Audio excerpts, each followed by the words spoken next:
Welcome back, WNST, Towson, Baltimore, and Baltimore Positive. We are positively into a bit of a bizarre baseball season, Luke Jones, and I know you've participated in this. We're starting to get the reports. My buddy Maury Brown went up to Seattle and sat at the baseball game for no one. You were one of those special 100 people 5 years ago that had I don't know. Do you get a special press pass for that or a special press pin? I'm not sure. But you've now had a full week of Orioles baseball. There have been walk-offs and strange little celebrations and fun little things that went on down at Oriole Park in the middle of the night. Some folks slept through it. Some folks have watched it. But a star is born. Pat Valeka. Is that correct? Valeka. I think it's Valeka, but I've heard a couple different pronunciations. But yeah, walk-off winner in the brand new runner on second base and extra innings experiment that we saw in the minor leagues, and now we're seeing it in Major League Baseball, at least for this year. Weird, but it's funny seeing some of the reaction from fans on Twitter. You get the sense that there's actually a decent vibe for it. I don't know if it's just 2020 so weird, so dystopia, all the different things we've talked about, where it's just like, why not? I think it's been fun. It was fun Saturday night. I thought the celebration at the end was hilarious. Now, that was orchestrated, right? Do you orchestrate a walk-off cell? How would you orchestrate that? I mean, the pie thing was always orchestrated, right? Right. Well, I think it's just a case of these guys are trying to, and they're not perfect with it. You'll still see some fist bumps with batting gloves on and some things like that. But for the most part, I think guys are making a concerted effort to say, hey, we know we need to keep our distance. When something like that happens, maybe we're not going to be 6 feet apart, but we'll avoid making contact and hugging and all of that, and we'll just acknowledge each other. So it was fun in that way. It was a fun win and a pretty nice series for the Orioles. I mean, Tampa Bay, we talk so much about the pitching, certainly a team that most don't view in the same way as the Yankees in this division, but certainly much better than the Orioles on paper. But the Orioles played good baseball over the weekend, and I mean, they're 5-3. I don't expect this to continue by any stretch of the imagination, but playing some pretty good baseball, getting some pretty good pitching, and they have a few guys swinging the bat well, and it all adds up to a 3-game sweep. And Nestor, first time they've had a 3-game sweep since the end of August 2018. So Brandon Hyde just enjoyed his first series sweep as Orioles manager. So we're going back to Buck? Yeah, we're going back to Buck. And I was going to say, was that yeah. Buck? Yeah. We're merging. Feels like 5 years ago. we're merging WNST and Baltimore Positive, and I'm unabashed about that. By the end of the month, you'll see there's going to be a whole new platform and stuff. But I was up late in the night on Saturday night, going on the backside of our website and looking at your archive work and my archive work and all the work you've done on the Ravens and the Orioles and transferring it and how it's going to live in a new site and how it talks to our YouTube and all this cool stuff that people will be into. But I found my Dear Buck Showalter letter. And, I've read the 4 pages of it. Dude, it feels like 10 years ago. It does. It does not feel like 18 months ago, man. Because, it came up as a related piece, and I'm like, how long ago was that? Like, that feels like a long time ago, but it wasn't a long time ago. It wasn't. And it's kind of – I even go back to the wild card game and not bringing in Zach Britton, and I think everyone kind of sort of in their heart of hearts knew that was the end or at least the beginning of the end for that era. We knew Ubaldo Jimenez. Yeah. But it just think about that. A year later, they had the god-awful September 2017. They ended up finishing in last place. And then 2018 was just an utter disaster. I mean, a historically disastrous season for the Orioles. And you think how much things have changed since then. And you're right. It wasn't really that long ago, but it feels like a really long time. And I think some of this is 2020 in general has felt like about 3 years. I don't know. I mean, does it feel like 7 months ago that Lamar, we lost? It does to me. It feels like like time for football again. It feels like it's August. It feels like the weather. So it does feel like my body clock is saying you should be out on the back fields and I should be eating Boggers peaches and all of that. But none of that's coming back. It's certainly not coming back right now. And from the baseball perspective, it's a little morose for me, to be really honest with you. Like, this sport's coming back where I'm watching hockey players skate around in a trash bag. Literally, it looks like they're playing in a trash bag. It's like plastic everywhere. And then, other than seeing the Wise Markets, sign out in left field and the home run balls going off of it, I don't know. This whole version of all of this is really weird to me. Like, weird, like, I don't want to watch it. Like, honestly, like, I love my parents, but it would be like them walking back in the room right now and me being like, I'm not prepared for this. It's weird to me. It feels like some altered reality of what sports is supposed to mean and what it's meant to me. And part of what it means to me is like hearing the crowd. Like, sure. I watched 5 minutes of hockey on Sunday night. 5 minutes. I haven't watched any of it. My wife had like a Penguins Flyers game on or something. I was taking a nap Sunday. My wife likes it more than I do.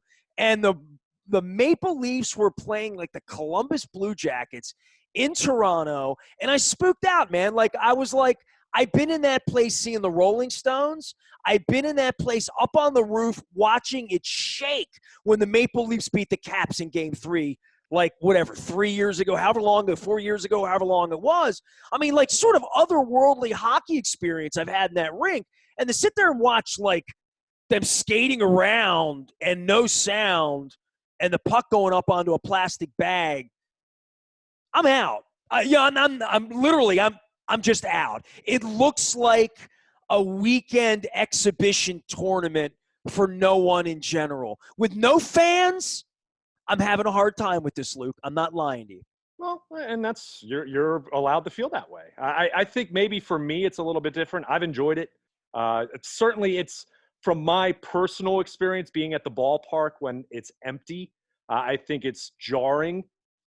I would say, like, I thought about this with football. I don't think I want to go. I don't think I want to be in an empty stadium watching any of this right now. I would feel safe. I just wouldn't want to do it. I mean, I feel sorry for you sitting in the stadium. I do. Watching this alone. I don't know if I'd go that far. I mean, I think I'm one of the few. Are you enjoying this? Yeah. Wow. I was getting ready to say, well, I mean, people are watching it. Look at the ratings. But I mean, the sitting in an empty stadium part for you. I mean, everybody else is watching it like I'm watching it on TV, and I'm telling you, I'm not enjoying it. I mean, I'm being frank. I'm really, like, I'm not enjoying any of it. I mean, I don't care who wins. I don't care who loses. I don't feel like they're fighting for my hometown. I don't feel associated with it. I don't know how any Toronto Maple Leafs fan would feel associated with it 7 months after it stops to watch it. Watch him skating around in an empty rink. It's weird. I mean, it's definitely weird. But to clarify, I'm not saying I particularly enjoy being in an empty ballpark. I'm enjoying watching the games. And it's probably a better experience right now. What's it feel television. Like? Does it feel like you're at a high school game or like a? That's what. It's funny. I went back and actually read parts of what I wrote the day of the empty stadium game. Which it's funny. We talked about this last week. You were talking about the calendar. I made the mistake of saying it was exactly 5 years, and it wasn't. It was exactly 5 years and 3 months because same date on the calendar. Doesn't matter. This feels like April for me right now, and until I'm out in Owings Mills and seeing the Ravens run around, which is not going to be for a couple more weeks, and that's if everything goes okay. It feels like April. But what I wrote at the time for that 2015 game against the White Sox, I even said it kind of felt like a junior varsity high school baseball game. You could hear, I think it was Alejandro Diaz. I could literally hear him slide into third base. I could hear the sound of him sliding all the way from the press box, which, the press box at Camden Yards, very close and more intimate than most ballparks, most stadiums, but you're still a good ways away from that to hear that sound. So you hear some of those sounds. I did. You would hear anything in there. It would seem to me, and maybe I'm wrong, and I've stood in there alone, right? I've been in there for batting practice 1,000 times, like literally. Me and Greg Biagini in there, and there's nobody in there but a few workers. Whoever's cutting the lawn. I mean, I've been in empty stadiums, plenty. I mean, plenty of hockey rinks. I'm the last one to leave every football stadium on Sunday, and every stadium I go to, I walk out of it alone. So I'm not I'm not weirded by that. I'm not weirded by being the last guy out of the LA Memorial Coliseum at 3:30 in the morning. I've been that guy. I'm weirded out about being in there when the game's going on. that hasn't happened for Yeah. me. And I'm trying to think of places I've been where it's been like even like high school games where there's people. Like I'm thinking like I covered high school softball in Anne Arundel County, and the parents cared, and they set up lawn chairs, and they had cowbells, or they had something that felt like more than that. That more than that sounds. It would feel to me like if you were in Camden Yards and there's 40 people in the whole building, and you yelled at the top of your lungs, whatever that yell would be, give me an O, whatever, or just hello, like it would bounce off everyone in this. It would reverberate. It feels to me to be that hollow of a building and that perfect of a sound that like everything would be audible. Like, so to your point, to hear the ass of a baseball player hit dirt and come up with spikes and hit the bag in an empty stadium where no one's talking and everyone's wearing a mask, I mean, that's an incredible thing, to say that you've heard that, Well, there's that, and you hear the dugout reaction. For example, Sunday there was a play at the plate. I think it was Santander tried to get his hand in. Looked like he might have been safe, but the replay, I think it was the right call to say it would stand. But when the umpires were, they were on the headsets and they're reviewing it, and he puts his arm up that he's still out, you could hear the Rays dugout react. You could hear Aaron Judge, his home run the other night against, the Yankees with Cole Sulser giving it up. You could hear the Yankees dugout just explode. So you definitely hear some of those reactions. One thing that the Orioles have done that I think is cool, even for the grounds crew's sake, because normally they're in the shed, they actually are letting them watch the game just in the the lower reserve first base side where they're spread out and they're cheering. So you have a little bit, but it very much is the junior high JV kind of crowd where there's 20 to 25 grounds crew kids that are and young men and women that are reacting, and you hear the dugouts, and that's about it. So it's very unique in that way. I mean, you hear the fake crowd noise a little bit here and there. There's it's a little jarring bit of to me. You know what I mean? It really is. Like, just as maybe I'm a little older, I don't know. It's a little. I think I totally understand you feeling that way, but I've mentioned this to you. I've mentioned this talking to Dennis on Thursdays. Me being a pro wrestling fan, they've been running empty arena shows since March. And we talked about the weirdness of that back in April. Yeah. So, and I've been watching that. I don't watch every single show every single week, but I watch it pretty regularly. So I'm kind of used to it in that way. So, and with the way that AEW and WWE has done it, they basically have some wrestlers in their performance center or small, tiny arena that they're running their show from. So it's a little bit of a reaction like I'm hearing now being at ball games, but it's definitely different, and it's not for everybody. But I do think certain elements of it are interesting because you do hear some reactions that you normally don't hear. Perfect example, the night that Aaron Judge hit the home run and the Orioles lose. If you remember, Zach Britton got a called third strike to end the game for the Yankees. It was a terrible call. And you could hear Brandon Hyde go Earl Weaver kind of, not happy. And they didn't have the 8-second delay either. So the Masson audio picked it up. And even that's something that we've joked about it. Let's be honest. The Orioles have played in front of some very tiny, intimate crowds over the last couple of years. Friends and family, I think is what we call it. Yeah. Yes. But even with a few thousand people in the ballpark, you typically won't hear that kind of a negative bleeping kind of reaction like it was. So there are some interesting perspectives in that way. And I've said this to you all along from the entertainment standpoint of it, not getting into the obvious issues as far as how feasible it is, how long it's going to go on, whether it's going to be doable to complete baseball season, football season, whatever. I mean, even the hockey and basketball being in the bubble to this point, so far, so good, but who knows? But in terms of looking at it from some of these really weird, odd, unprecedented kind of atmosphere, and circumstances, you kind of just either embrace it and take it for what it is and embrace some of the weirdness of having a runner on second base in extra innings, or now we're going to see 7-inning doubleheaders or different things of that nature. Or there might be more people or some people like what you're expressing, which is totally fine too, to say, hey, this isn't baseball. This isn't what's well, I mean, like, professional let's go sports back are to supposed Jonas be. Cespedes, right? Who's got $100 million in the bank, so a little bit of a kooky guy to begin with. Bails out on the team. The team declares him missing, and I mean, the Mets are just a disaster. Yeah, I mean, that But whole thing was, there's a part of it where, like, I could see where a player wouldn't have their heart into this. A Sure. guy from the islands who's got $1 billion and who, has to worry about getting kidnapped when he's home. And now he's got to worry about rolling around and in and out of hotels and getting his nose swabbed every day and playing baseball for nobody and leaving his family and wondering what the hell he's doing there. I mean, when it's on TV, Luke, I wonder what the hell I'm doing watching it. I mean, like, I've watched enough of the Orioles over the last 10 days to at least pronounce some of their names and see that Nunez is hitting 500, whatever. But I'm not caught up in it, like, in a way that I probably could or should or would be in a lot of different tones or different. If Yeah. my life were different, if they were more interesting, if the broadcasts were better, I find Ben McDonald to be interesting, at least at this point.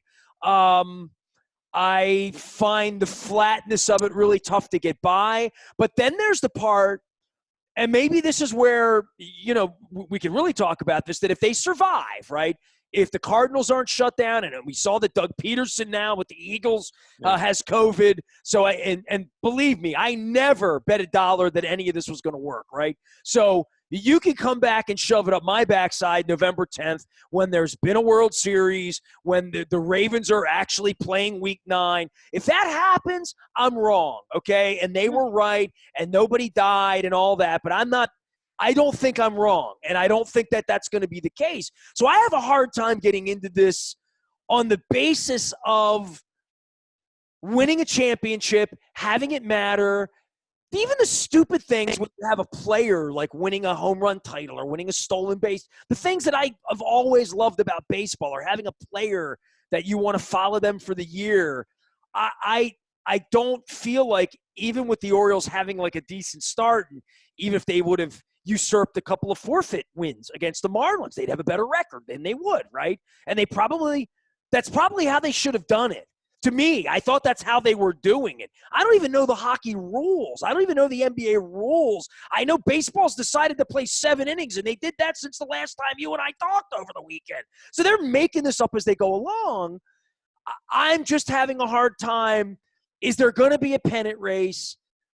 If I'm an Oriole fan and I'm watching this for more than literally an Arizona Fall League exhibition, like watching the Caracas Winter League and really caring whether Aguilas wins or whether Latas wins or not,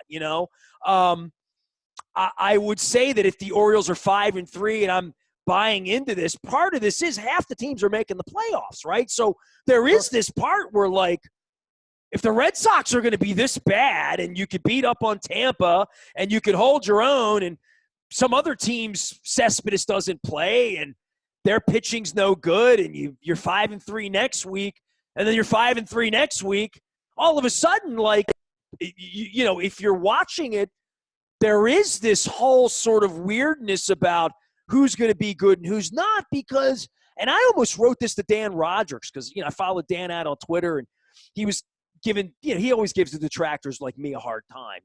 He's more on your side of the fence on the Orioles can do no wrong kind of thing. And I don't know about that. Yeah, but he's beyond you on that side. Believe me, it's tongue in cheek for a team that loses 100 games, and he and I go back and forth. But there is a point in this where buying into it and learning Pat Valeka's name and who he is, he hit another home run. It's like, that's all part of wanting to be into this, and part of wanting to be into this is, can my team win? Can they finish it? Am I enjoying it? Is it fun to watch? And I'm trying to gauge all of that, and I feel very, very lost 10 days into this, Luke. Well, but wouldn't you have said the same thing in the first week of April? I mean, everything you just mentioned is that the Orioles are rebuilding. I mean, and in the first week of any April, I never thought there wasn't going to be a World Series. Well, I've never been under the understood, but a lot of what you're saying just is a product of the Orioles rebuilding. And by the way, I'm not saying you're alone in that, but that's everything you're saying there can be applied to if COVID wasn't a thing and the Orioles were 5-3, but you're expecting them to lose 108 games or 105 or whatever you would have thought. As an Oriole fan, they have a way, way better chance of being interesting in this environment than they ever could have been at 162 games where everybody's really trying. I mean, we're less, and they're not. I mean, they dealt away one of their best players the other night in the middle of the night at 3 o'clock in the morning, and nobody even says anything, man. Well, I'll say that.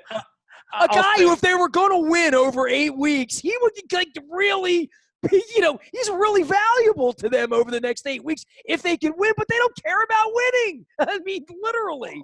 Well, I think we're overstating the value of Richard Blyer, but your point's well taken, and I even said that with my 12 Orioles thoughts. You can check out at WNST.net right now. I mean, Mike Elias they're not going to deviate because of a 60-game season and do something that would be absolutely foolish. Let's go win a World Series that none of our fans can come and see. Oh, I mean, they're not. Well, I mean, it speaks to the surrealness of it. Though. Well, but they're not that good. I mean, even if they had a miracle 1989 run, they'd be that. I don't know, Luke. They've gotten off to a good start. There's a good-looking young ball players here. The 8th seed in the American League. And look, it's been fun, but I think the Richard Blyer. The 8th seed in the American League in a 3-game knockout in the playoffs, and you got John Means on the mound?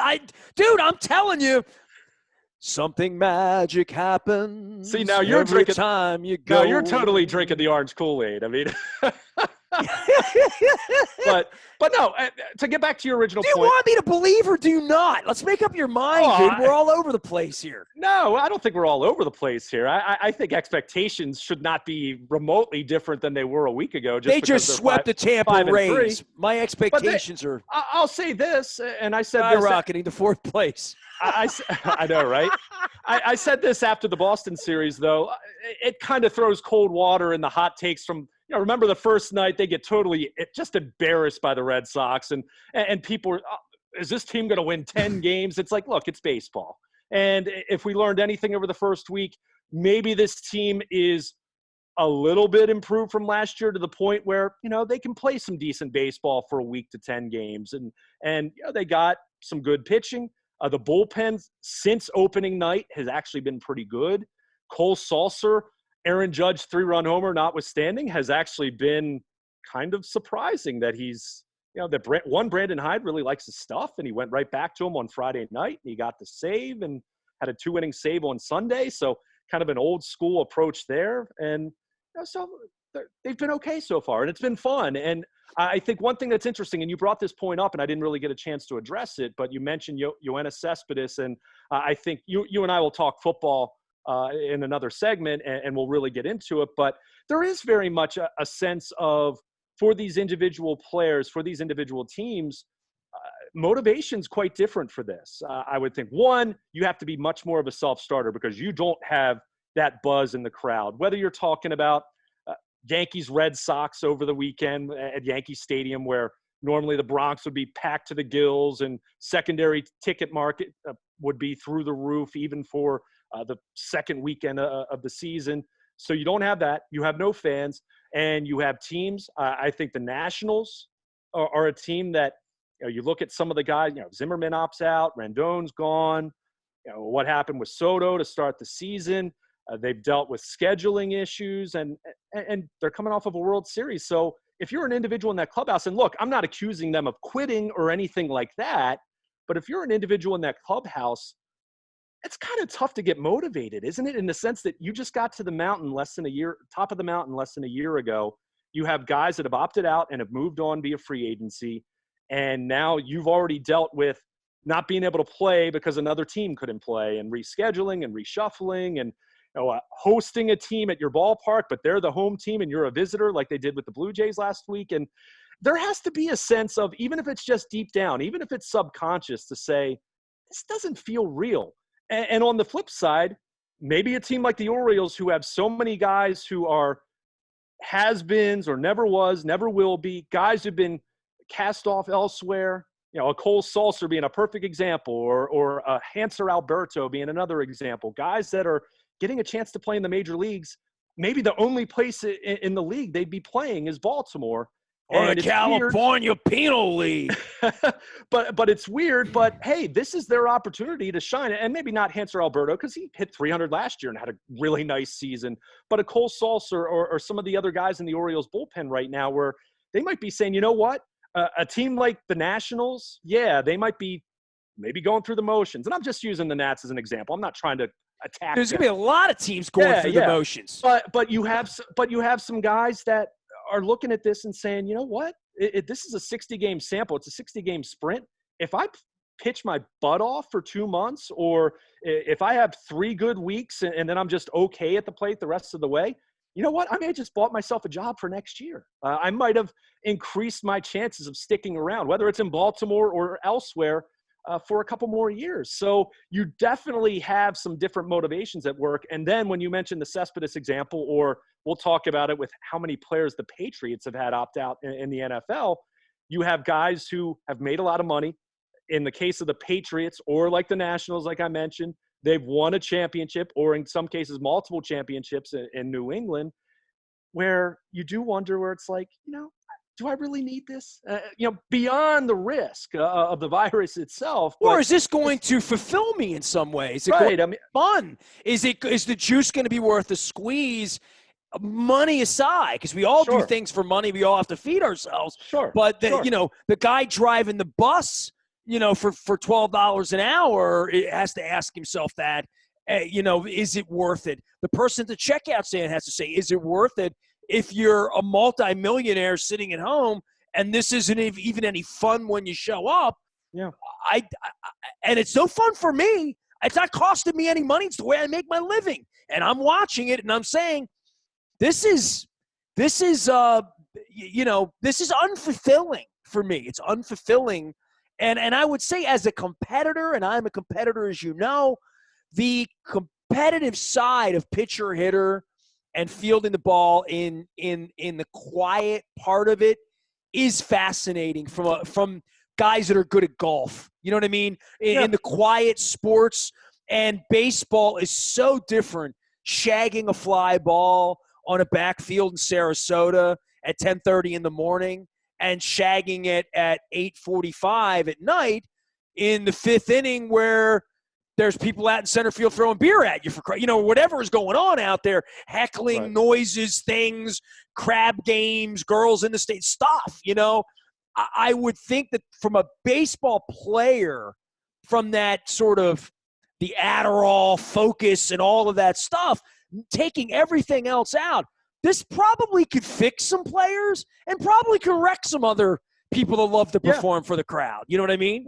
Well, right. And I was just going to say, how many players have you heard over the years there that say that they don't even hear the crowd during the game? So you have some there's guys some weird, like sort of Zach Greinke guys, right? That have, different sort of, as you would say as an educator, on the spectrum in some way, in a lot, in various ways, that this is so uniquely weird that a guy who's a good batting practice player, this might work for them. You might hit 30 points higher like this, literally, right? Yeah. Well, and I've used the example with you, kind of talking about the drone of the crowd, the artificial crowd noise. How I've said, like, the normal drone, the pitch to pitch. I kind of like that. That's less distracting when I'm watching it on TV. When it's weird is when the ball's put in play and there's that artificial crowd reaction. I think the buzz is what I like. And I kind of compare that to, and I've said this to you, I'm someone who really struggles to sleep when it's dead quiet. I need that, whether it's the baseboard heat going or having a fan on in the summer with the air conditioning, whatever. You just miss Dan Patrick and Keith Olbermann at 2 a.m. Exactly. Little Luke nighty-night. But that's, some people need it dead quiet and some people need white noise. So I see no reason why it'd be different with baseball. So I do think it's interesting in that way. But, everything you mentioned, I don't want to discredit what you're saying. I mean, I've enjoyed it. It's not like it normally is. I'm not going to say that I don't miss the fans. I really miss the fans, and I miss that. I mean, it was funny. I was keeping a running list the other day just for fun, just to see things that stood out that were different, or things that are just I never noticed before. something that's been really different. And I've seen some catchers do it a little bit, but for the most part, strike three, they're not throwing the ball around the horn. They're throwing it right back to the pitcher. They're trying to avoid having 4 or 5 different fielders touch the ball because, they're supposed to put the ball out of play then. So, just subtle things like that you don't even think twice about a team throwing the ball around the horn after a strike three because it's part of the fabric of the game, right? And now you're not seeing it. You're just seeing the catcher throw it back to the pitcher. So, just little things like that, like they're still doing the charge chant at the ballpark, but there's no fans to yell charge. So you're just hearing the bugle or the horn or whatever. Do you feel compelled to yell charge or no? I would. That's why they don't let me in. That's why they have you there instead of me. The national anthem, you're not hearing any "oh" from a ballpark in Baltimore. So there's a lot of things that are just weird. And look, it's not even a heavy criticism. It is what it is at this point. I mean, we can't go back to normal. Well, they don't even know when they're playing this week, right? Like they didn't even get the marching orders for the, it's like a real job. I'm off on Tuesday next week. How about you? Well, how would you like to be like the Philadelphia Phillies, for example, who didn't even have a widespread outbreak, but because of their association with the Marlins, they've had to shut it down for a week. So now you have the Jake Arrietas and some of the other guys on their pitching staff who have they been able to get any work in? Have they been able to throw on their own? Kind of, to their wife? I guess, John Means talked about it. One thing he did during quarantine was he actually worked on his mechanics throwing into a mattress in his garage. So it's been one thing that's been interesting is hearing the different ways that guys trained and went about trying to stay sharp. Some guys had more accessibility to other people or facilities than others.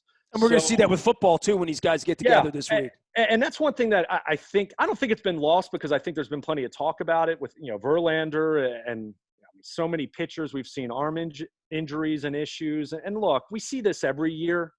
Pitchers' arms break. I'm not trying to be cold saying that. They all break, it feels like, at some point or another. But when you consider the dynamic of shutting down 2 weeks prior to the start of the season in mid-March, coming back in June, having certain players who maybe tested positive and entry testing at the beginning of summer camp, or there's been some kind of, whether it was a pitcher himself testing positive or someone on his team, and there's been postponements.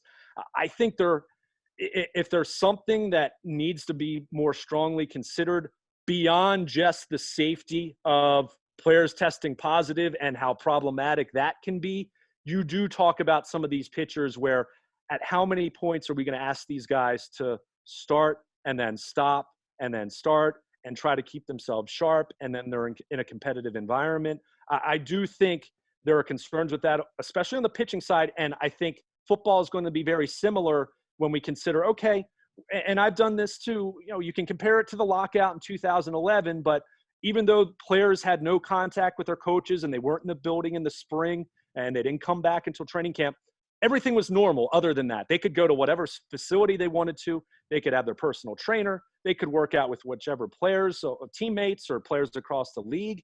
And some players still were able to do some of that, whether they should have or not, but a lot of guys didn't, or a lot of guys didn't have the accessibility for that. And I know John Harbaugh's talked a lot about feeling good about where his guys are physically. And yes, they were able to use, the tablets, and they were able to send out weights and different training equipment to players. But I definitely think there's something to beyond just getting used to the protocols. When they're doing this ramp up for football, it's going to be another question when they get on the practice field.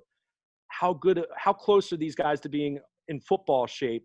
Or are we going to see some injuries, more injuries than normal? And I think it's what we're kind of seeing with baseball now with the pitching. And that's where that's a layer to this that isn't being talked about as much. And look, that doesn't have the seriousness as the virus itself, but I think it's absolutely a consideration when you're talking about some of these guys, whether we're talking about baseball players opting out or we're talking about some of these NFL players opting out, where, again, you kind of get into these are such creatures of habit. And I mean that complimentary. I mean, these guys are so disciplined to do what they do and have the ability that they have to maximize that, to be at the level where they are in their professional sport, that when that thing gets derailed, when that thing gets disrupted to the degree that it is, you do wonder in some of the cases where, guys who've made some money and are established and they don't have nearly as much to lose if they decide, you know what, this isn't for me. I'm just going to come back in 2021.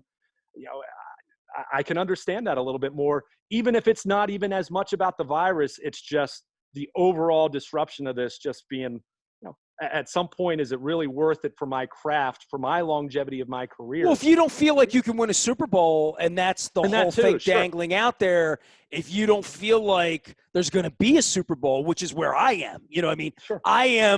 If I am out in that building right now and I am John Harbaugh and I know I'm getting well compensated to coach and bring, I think all of them are really fooling themselves. And I'll be talking about that all week. I have Tom Lavero coming on and various other people who have called this sort of foolish.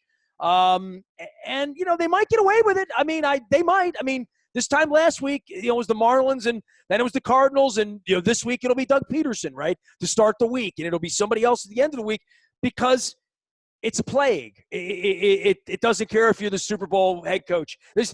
Matter of fact, they're 2 for 2 getting Super Bowl head coach. Harbaugh better watch himself. Tomlin, all the rest of them, Belichick. It's going after Super Bowl coaches at this point, and Sean Payton and Doug Peterson. No one's immune to this, and we're going to see this as the NFL opens up. Here's Luke Jones. He'll be at Oriole games this week, right? When do they play? The schedule doesn't even feed into my calendar the right way, dude. Well, the Marlins are supposed to be coming in for 4 games from Tuesday through Thursday. Of course, we have the storm coming in this week, so who knows what's going to happen with that Tuesday. But they haven't set game times, but it's supposed to be 1 doubleheader, 2 7-inning games, 2 7-inning games, doubleheader. 2 other games beyond that. The Marlins will be the home team for 2 of those. So maybe we'll see the Baltimore road jerseys at Camden Yards. What would that be like? But they haven't busted those out yet, have they? That's controversial. They wore and it's funny, the Red Sox wore their blue jerseys at Yankee Stadium all weekend. I don't know if there's something. I wonder if it looks like grapefruit baseball. It feels like grapefruit baseball. It's weird, it right? Sounds like grapefruit baseball. I don't know if there's something to, maybe they're trying to go lighter from an equipment, a traveling standpoint. But it's been a little weird. But the Marlins are going to be in and 2 home games, and we'll see what happens, how that plays out. We'll see what their roster looks like. We know Richard Blyer is going to be on the Marlins, so that's something that we didn't mention as far as that trade. But it'll be interesting. But again, weirdness aside, nice weekend for the Orioles. And hey, they've been playing some decent baseball. I don't expect it to continue, but hey, enjoy it while it lasts. And strikeouts, big time. They actually, Nestor, you'll appreciate this, knowing the pitching tradition, the rich pitching tradition of this franchise.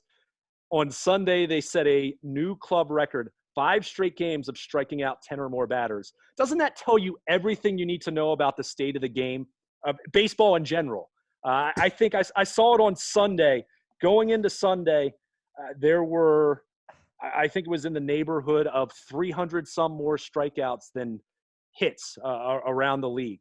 A week and a half, not even a week and a half into Pitchers are ahead of the hitters.